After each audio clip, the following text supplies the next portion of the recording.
And when you and I were talking, we talk about for us women discovering our wholeness, completeness and courage as healing for both the feminine Yes. and the masculine.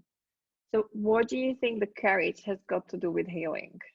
Okay, so let's move over to women for a moment, because Yeah. that we just talked about what men have access to in full access. So let me put it that way. All of us as human beings, okay, human being, what unites us is the humanity. The problem is, you could say the problem is that men won't take advantage or access what they have already access to, which is the wholeness of who they are as a being, femininity, masculinity, and even things that transcend femininity and masculinity, an infinity of ways of being that go well and beyond femininity and masculinity. Femininity and masculinity is agreement, but it's not limited. One's being is not even limited to that. But the conversation is about that, so no problem. Now we move to women. Women, again, generally, are not responsible for force. Women are not responsible for their access to their full way of being. And one of the ways of being women make wrong is force. You see, in our conversation, my kind of self-expression is forceful. It's not mean. It is not aggressive. Although if you listen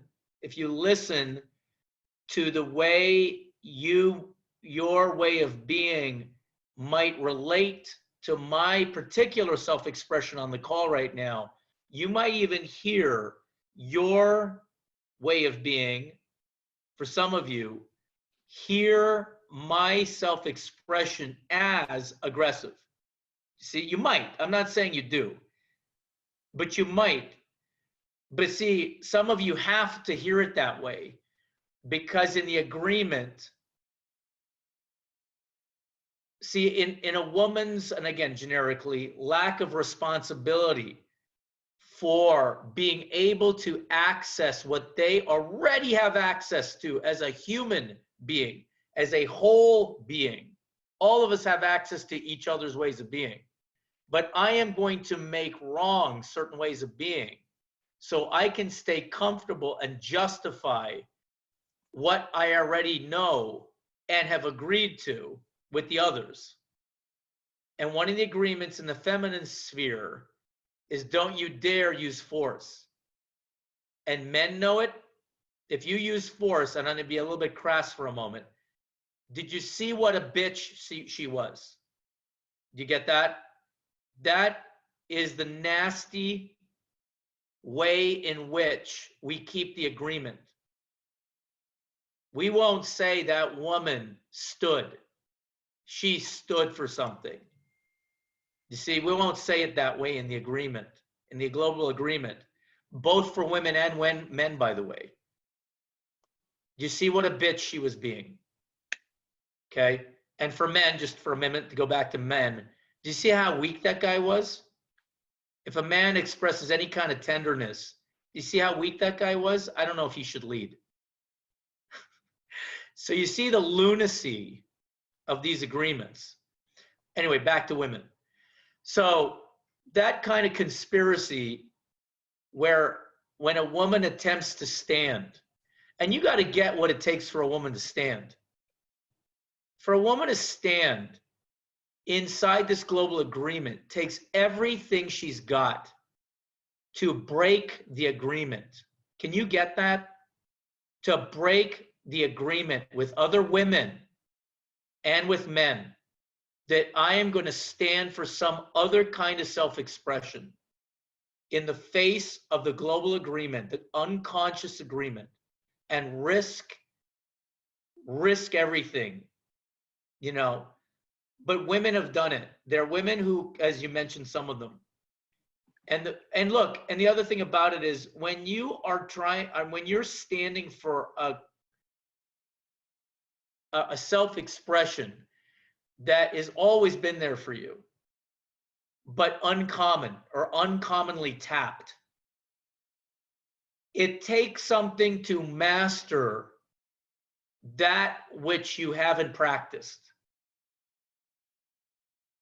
You see, so mastering a conversation that has a kind of expression like mine, like force, it has a forcefulness, a deliberateness, an intentionality. You know, that kind of self-expression takes something, both on men and women's part, to master how do I express this aspect of my way of being so that it doesn't take life. When I speak, life isn't taken by my speaking. Nothing is, you're not invalidated when I speak from this kind of self-expression that I'm speaking right now, but you're given life. How do I master this kind of masculine self-expression so that when I express what I already have, because I'm a human being, I have access to all of it. No child, just look, man, no child lacks access. You can't tell the difference between a little boy and a little girl at 3.